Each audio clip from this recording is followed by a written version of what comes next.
गंगा जी के पनिया लहला,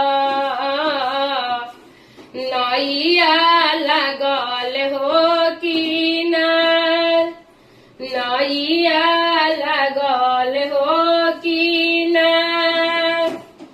जाही नैया बैठलन मनोज सिंह, जवारे धानी उनका साथ, जवारे मधुआ दे साथ।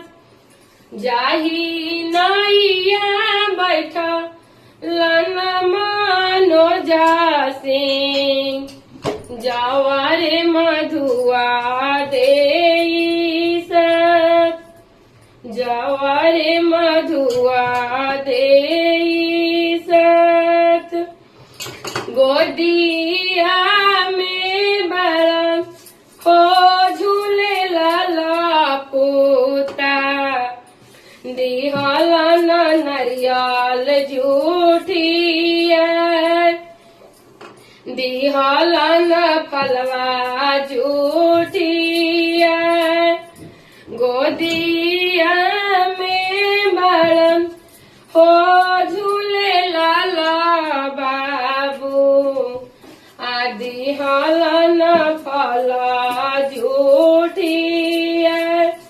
साजल दौरवा देलन गिरा, हाथ जोड़ी बोलली बाबुआ के मामी, आदित्य बाबा होखिन सहाय, सूरज बाबा होखिन सहाय।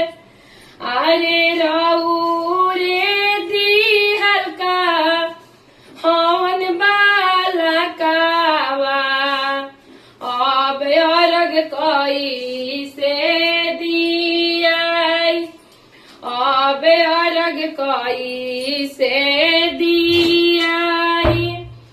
तड़पी के बोला लन सूरज बाबा, सुनती वही बतिया हमार, सुनती वही बतिया हमार।